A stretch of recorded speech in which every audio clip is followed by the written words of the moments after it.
Aliens, ये नाम तो हम लोग सुनते ही रहते हैं। क्या ये सिर्फ स्टोरीज है या सच में कुछ है? इस साइंस की एडवांस दुनिया में प्रूफ के सिवा कुछ चीज़ों के ऊपर विश्वास करना बहुत ही ज़्यादा मुश्किल हो जाता है। पर शायद हमारे पास एलियंस होने का कोई प्रूफ भी नहीं है, या फिर शायद है। तो ये बात है एंशिएंट ग्रीस की, जब पहली बार रोमांस के बीच में एलियंस की चर्चा हुई, और तब से आज तक एलियंस के बारे में बातें होती ही रहती है। Aliens build the pyramids obviously.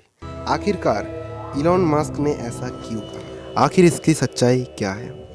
तो pyramids, aliens and Egypt. Egypt में कुछ ऐसे कंस्ट्रक्शंस हैं जिनको मॉडर्न टेक्नोलॉजी से भी बनाना इम्पॉसिबल है।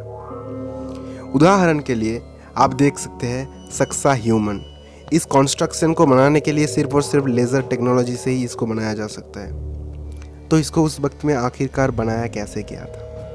इसकी जो एक एक पत्थर है उसकी वेट है 360 टन्स, यानी कि 3,60,000 किलोस। मतलब आप सोच सकते हो कि इतनी भारी पत्थरें जो सिर्फ और सिर्फ मशीनों की मदद से ही लाई जा सकती थी, तो तब उस वक्त में कैसे इनको लाई गई थी। तो पिरामिड के बाद हमारा दूसरे पॉइंट में आता है नेपोलियन एंड एलियंस। नेपोलियन एक फ्रांस के एम्परर थे। उन्होंने फ्रांस में बहुत सारे पावर्स को हरा के एम्पायर बिल्ड किया था अपना। एक सैनिक से कैसे उन्होंने एम्पायर किया था, वो उनकी एक बहुत ही अजीब व गरीब एंड मिस्टीरियस स्टोरी है। लोग कहते हैं कि उनकी जो विक्ट्री है उसमें भी एलियंस का हाथ है। एक माइक्रोचिप नेपोलियन के स्कल से फाउंड किया गया था, जबकि उस वक्त में 1769 में माइक्रोचिप इन्वेंट ही नहीं हुआ था। माइक्रोचिप का इन्वेंशन हुआ था 1958 में, यानी कि नेपोलियन के मरने के 189 सालों बाद। तो तब उस वक्त में आखिरकार वो चिप आया कैसे? एक और खबर पाया गया है कि जब नेपोलियन 25 साल के थे तब वो अचानक से गायब हो गए थे। जब उनसे पूछा गया कि ऐसा कैसे हुआ था, तो उन्होंने बताया कि उन्हें कुछ स्ट्रेंज लोगों ने कैद करके रख लिया था। हालांकि इसका कोई रिकॉर्ड नहीं है, ना ही नेपोलियन को पता था कि वो कहाँ पे थे। तो आपको क्या लगता है, क्या इसके पीछे भी एलियंस का हाथ हो सकता है? तीसरी घटना, नासा एंड यूएफओ।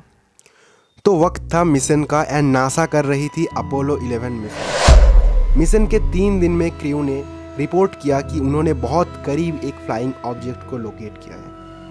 पहले तो उन्हें लगा कि ये SIB रॉकेट का डिटैच्ड हिस्सा होगा, पर जब उन्हें पता चला कि ये 6,000 माइल्स यानी कि 10,000 किलोमीटर दूर है, तब जैसे कि उनकी होश ही उड़ गई।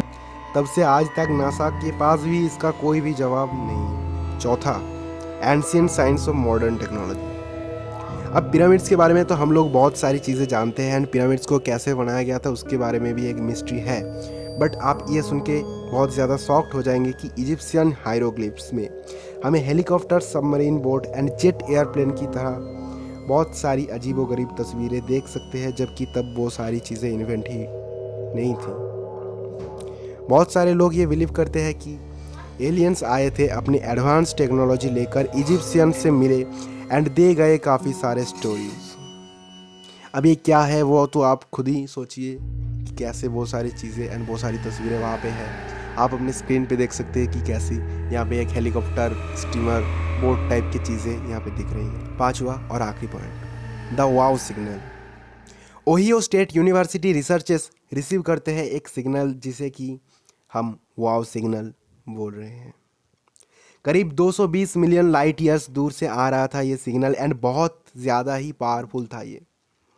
अब ऐसे सिग्नल्स हम ह्यूमन भी बहुत मुश्किल से ही बना सकते हैं। कोई ऑब्वियसली साइंटिस्ट बहुत ज़्यादा शॉक हो गए थे, क्योंकि ये सिग्नल ऐसे ही नहीं आ सकता कोई एडवांस टेक्नोलॉजी के सिवा। तो दोस्तों, ये थे हमारे 5 फैक्ट्स एंड 5 प्रूफ्स जिससे कि हम प्रूव करते हैं कि एलियंस का